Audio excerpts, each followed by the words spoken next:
Why is Cape Coral a good investment? I hope to answer that question in this video, so roll the intro.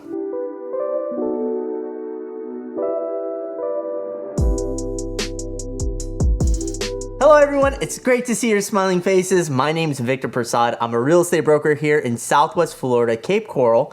And if this is your first time here, I create content showcasing Southwest Florida real estate through video. So with that being said, today we're gonna really dive into investments in Cape Coral, but first I'm gonna preface things as we go. We need to answer the who part of who comes here to visit Cape Coral that makes it so attractive, right? So we have people from the Northeast of the United States, Midwest or California, and sprinkled all over the place. But that's where we're seeing the major traction come from, the Northeast and the Midwest. Internationally, we have Canadians, people from the Caribbean, Europeans, and South Americans. The question is, why are they coming here? We do not have a Disney World, Aquatica, Fun Spot, Universal Studios, Magic Kingdom, Animal Kingdom, Legoland, Busch Gardens, or any other theme parks at that scale and magnitude. So why do they come here? Easy. They come here because number one, we are extremely affordable.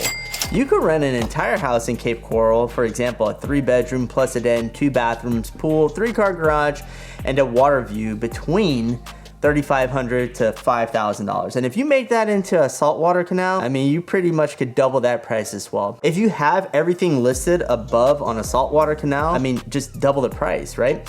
Or you can rent a condo on the beach with an ocean view for great prices as well, all depending on the location and the view that you have. I want to point out that you will be hard pressed to find something similar with the same amenities that at the same price point in comparison if you were to find a hotel room for $100 per night. You will not receive nowhere near the same amenities like a full kitchen, pool, privacy, and other nuances that go along with that. What do they do, you may ask, when they're here? Great question.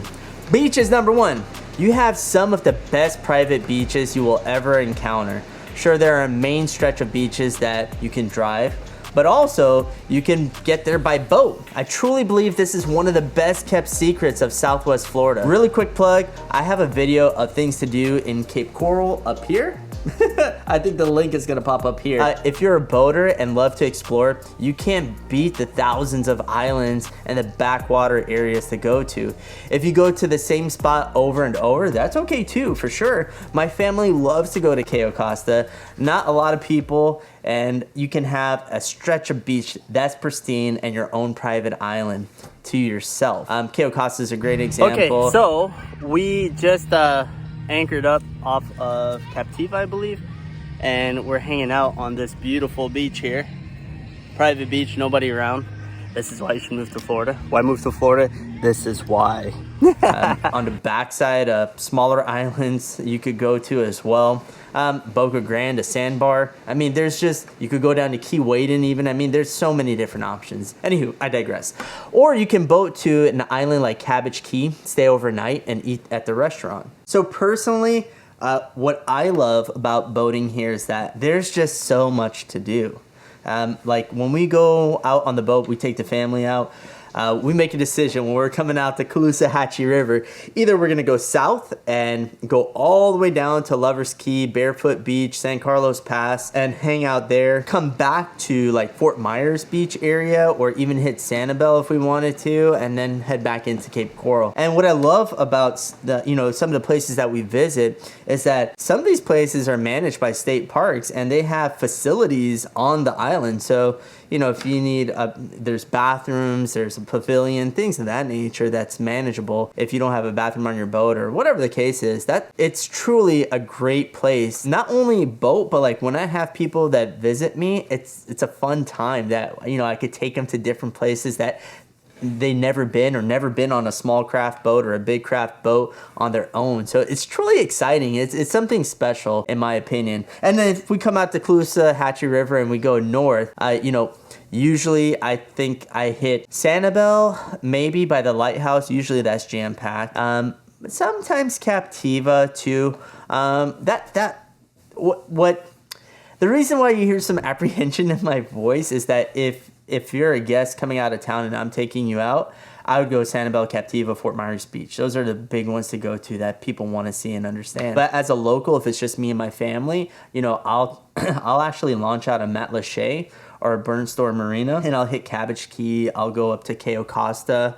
I'll go up to Boca Grande or Gasparilla Sound, more towards Port Charlotte area, or Don Pedro State Park. That is an amazing park. They have facilities on there. They have a safe harbor area to get back into with docking there. I mean, there's so many different options. I think what I enjoy more boating here in Southwest Florida is the fact that if you want to spend time with your family on the water, for me, I love spending time with my family on the water. It's a great way for me to trap them on our own island, and we just get where time just stands still and you're just enjoying your family. Like I make sure I bring a pop-up tent, for example, put it on the beach so my 6-year-old and my 3-year-old could play underneath it. They're shaded and enjoy the beach all day. And you know, we bring plenty of snacks, food, all those things, of course.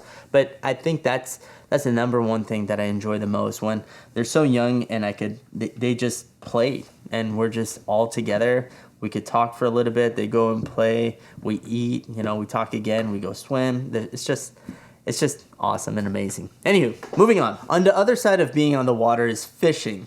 You cannot ask for a better inshore fishing than here in Southwest Florida. You'd be hard pressed to find better inshore fishing outside of Key West than Southwest Florida. When we have the best tarpon fishing in the world, in my opinion, you can catch redfish, you can catch snook, mangrove snapper, red snapper, lane snapper, Goliath grouper, snook, spotted sea trout, crevel jack, flounder, sheep's head, Spanish mackerel. I mean, the fishing inshore is amazing. And what's awesome about inshore fishing, absolutely, you don't need to head 30, 40, 50 miles offshore to go fishing and do some sport fishing too, catch and release, whatever you're into, or catch and cook.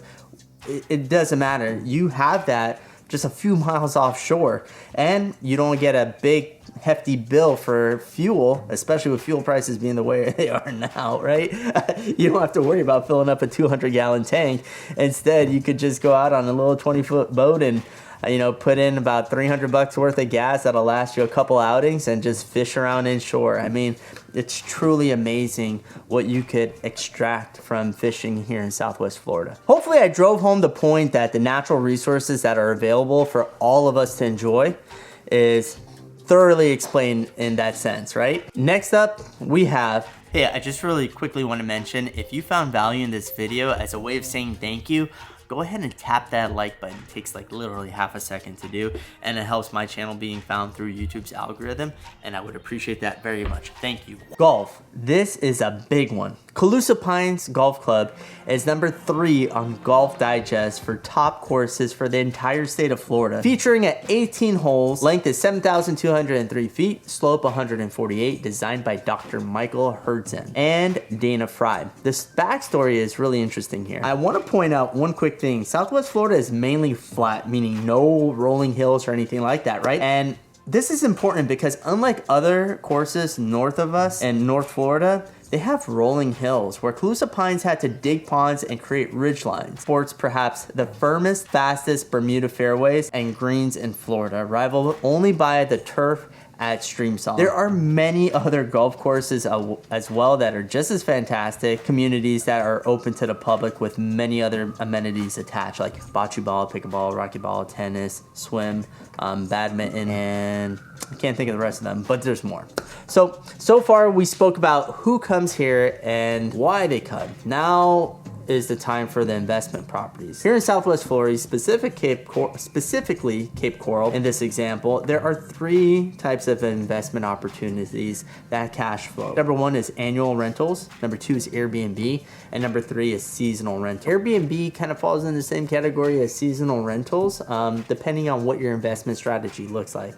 And of course, this is for single family residential homes that I'm describing. Condos and other things are great investments as well. It just depends on what the strategy is behind it, right? So I'm going to walk you through stats for you to see what the investment looks like. All right, so what we're looking at right now is from floridarealtors.org, and specifically the Cape Coral Fort Myers area that overlaps into Lee County, or into Lehigh Acres, Bonita Springs, and Estero. You can see from this section over here what it looks like. I'm not going to bore you with a bunch of data. I just want to show you from 2010 to 2021, you could see a consistency of a line in an upward manner, right? Where the average sales prices were between 150 right after it in 2010, and now it's peaking above 500,000. That's the type of growth that we have consistently. If we look at the average sales prices here, it could show you year over year how they have gradually increased. And pre-pandemic, let's say 2019, you could see that our market was just about to self-correct, and then the pandemic set in, and then it just exploded after that, right? So ultimately, if you look right here, the change year over year, this averages to be about 12% year over year is what the growth rate was from 2010 to 2021. So that's very good. And if we zoom out and look from 1975, this is from another site, fred.stlouisfed.org. And basically, this data goes all the way back to 1975, where you could see that this consistent growth line has went up consistently. We peaked in 2006, and even if you bought at the high point here, the market is cyclical. Every 7 to 10 years we see these ups and downs. And if you look from 2006 all the way up, if 10 years later, it's almost there level to where 2016 is at. And then you go up one more year, and now we're touching the same line. So as soon as we head into the pandemic years again, 2020 and above, you can see it peak up and above that, just to show that the market does have its ups and downs. But consistently here in Florida, and this is for the state of Florida, what we're looking at right now, it does go up over the course of time. So having a second home or a primary home here in Florida, you could see over the course of time that consistently that the value will keep on continuing to go up. So keep that in mind when investing in Florida. No matter when you buy, you hold it long enough, and that value will be there, whether it's 7 to 10 years or 10 to 15 years. That's the cycle that we consistently see. So hopefully that helps. All right, that's it for me. If you're thinking or even considering relocating to Southwest Florida, be sure to call, text, or email me. I'd love the opportunity to connect with you. And if you want to know more about working, living, or playing here in Southwest Florida, then if you haven't already, be sure to smash that subscribe button, click that bell notification so you're kept up to date with the latest content. Thank you so much for watching, and as always, own more real estate.